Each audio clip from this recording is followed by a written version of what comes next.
4. 사이드백이 꼭 해야 할 기술, 롱킥 예측 동작. 상대의 수비나 미드필더가 킥 모션을 취하면 사이드백으로서 해야 하는 일은 크게 세 가지입니다. 우선 첫 번째는 시야에 항상 맨투맨 윙을 보면서 볼도 번갈아 보고 있어야 합니다. 두 번째는 상대 미드필더가 킥을 차려고 할 때 반자세로 서서 3에서 4발 정도 순간적으로 내려야 합니다. 그리고 마지막으로는 킥을 차면 따라가고 만약 차지 않는다면 다시 수비 라인을 맞춰서 올려야 합니다.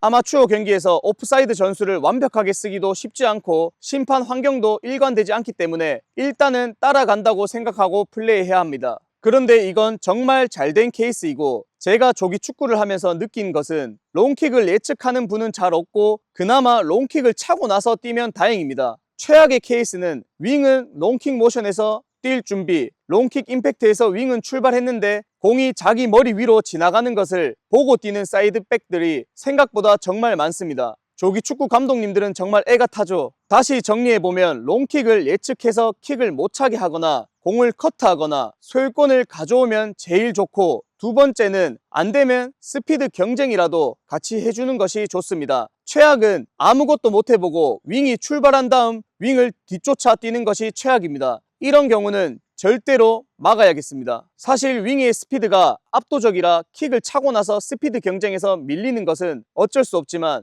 예측이 느린 것은 같은 팀으로서 매우 힘 빠지는 일입니다. 이게 왜 힘이 빠지냐 하면 사이드백의 가장 중요한 역할이 나의 맨투맨 윙어를 막는 일인데 그것을 시도조차 못 해보고 상대 윙어에게 뒷공간을 내주고 우리 수비가 한쪽 측면이 허물어진 채로 수비를 하게 되면 연쇄적으로 다 무너질 가능성이 높기 때문입니다. 2. 오버래핑과 언더래핑. 우리 공격이고 상대가 자리 잡고 있을 때 사이드백 하면 또 빠질 수 없는 것이 오버래핑입니다. 예전에는 오버래핑이라는 개념만 있고 언더래핑이라는 개념은 못 들어본 것 같은데 어쨌든 최근에는 언더래핑이라는 표현도 많이 쓰는 것 같아서 이 부분에 대해서 한번 말씀드려 보겠습니다. 오버래핑과 언더래핑은 모두 공격과 수비가 팽팽하게 맞서 있을 때 우리 팀 공격 진영에서 순간적으로 한 명이 많아지면서 수적 우위를 가져가는 움직임과 전술입니다. 오버래핑은 지금 보시는 것처럼 윙어가 안쪽으로 사이드백이 바깥쪽으로 돌고, 언더래핑은 윙어가 바깥으로 나가고 사이드백이 안쪽 공간으로 침투하는 것이라고 생각하시면 쉽습니다. 어쨌든 이 오버랩과 언더랩의 장점은 수적 우위를 순간적으로 가지면서 공격에 물꼬를 트고 순간적으로 상대의 위험 지역에서 한 명의 선수가 프리가 되는 찬스를 만들기 위함입니다. 위험 지역에서 한 명의 선수가 프리가 된다는 것은 그 프리한 선수로 인해서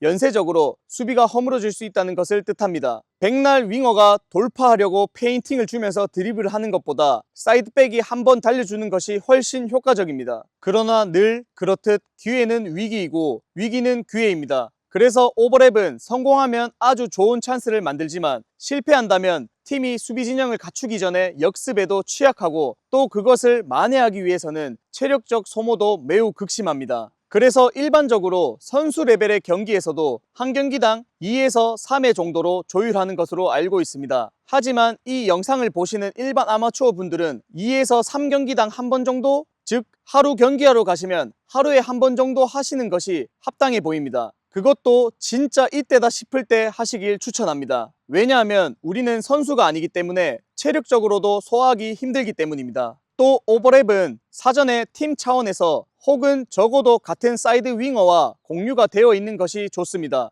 예를 들어 내가 오버랩 했다가 역습을 맞이하면 윙어가 사이드백 자리에 커버를 해준다든지 하는 사전에 협의가 되어 있는 것이 좋습니다. 그런 것이 없다면 그냥 나가지 마시고 자리를 지키는 것이 훨씬 낫다고 말씀드립니다. 공격수는 10번 못하고 한 골 넣으면 영웅이지만 수비는 10번 잘하고 한 골 먹히면 역적이기 때문입니다. 3. 슬라이딩 태클. 슬라이딩 태클은 아마추어 축구에서는 오해받기 쉬운 기술입니다. 저는 실제로 양 팀이 상호 합의하에 태클을 하는 자체를 반칙을 주는 팀도 본 적이 있습니다. 축구에서 태클 자체를 금지하다니 처음에는 이게 맞나 싶다가도 서로의 건강과 즐거움을 최우선하는 아마추어 축구의 목적을 생각한다면 나름대로 합리적인 그들만의 자구책이었지 않았을까 생각해봤습니다. 하지만 슬라이딩 태클은 하는 사람도 당하는 사람도 서로 정확하게만 구사한다면 사실 위험한 기술은 아닙니다. 핵심은 공만 깔끔하게 걷어내든지 공만 깔끔하게 가져오는 것입니다. 이 과정에서 불필요한 발을 든다든지 스터드를 든다든지 쓸데없는 행동과 의도만 없다면 사이드백 지역에서 꼭 필요한 기술입니다. 태클은 어쨌든 공격수와 수비가 1대1 돌파의 마지막 순간에 한 발만 더 뻗으면 돌파 당하든지 저지 당하는 그 찰나의 순간에 몸을 던져서 한 반발 정도를 더 뻗는 기술입니다. 킥과 마찬가지로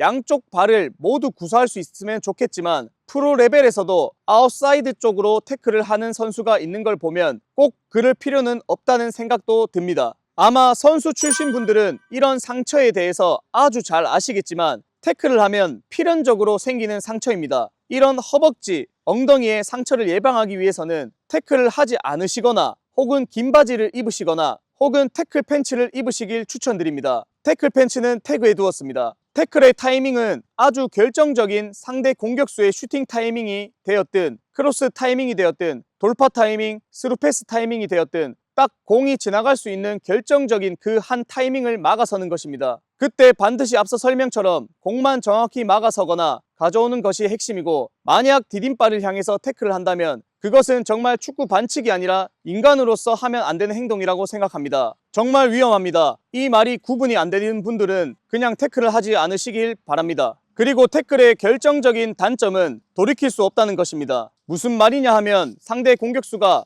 페인팅에 능하거나 킥이나 슈팅하기 전에 잘 접는 공격수라서 접어버리면 따라갈 수가 없습니다. 그래서 판단을 잘해야 합니다. 이 공격수가 어떤 성향인지, 어떤 타이밍에 어떤 플레이를 하는지, 그리고 가급적이면 최대한 보수적으로 태클도 안 하시기를 추천드립니다. 다 클리어링, 축구에서는 프로 레벨이라 할지라도 걷어내는 기술이 사용될 때가 많이 있습니다. 우리 진영으로 내려서서 수비하는 것을 넘어서서 완전히 경기 분위기가 넘어가서 우리 수비 지역에서 수비하는 자체가 위기 상황이거나 아니면 상대에게 경기가 장악되었을 때 클리어링이 효과적일 수 있습니다. 공이 어디에 떨어져도 왠지 상대 숫자가 훨씬 많아 보이고 왠지 상대의 기세가 골을 넣을 것만 같을 때가 있죠. 이럴 때 침착하게 우리 팀끼리 유기적으로 움직이면서 짧은 몇 번의 논스톱 월패스로 풀어나오면 좋겠지만 뭔가 발이 굳어서 그게 안 될 때가 있습니다. 그건 어떤 특정한 한 명 선수 때문이라기보다는 어떤 경기의 흐름이라고 보는 것이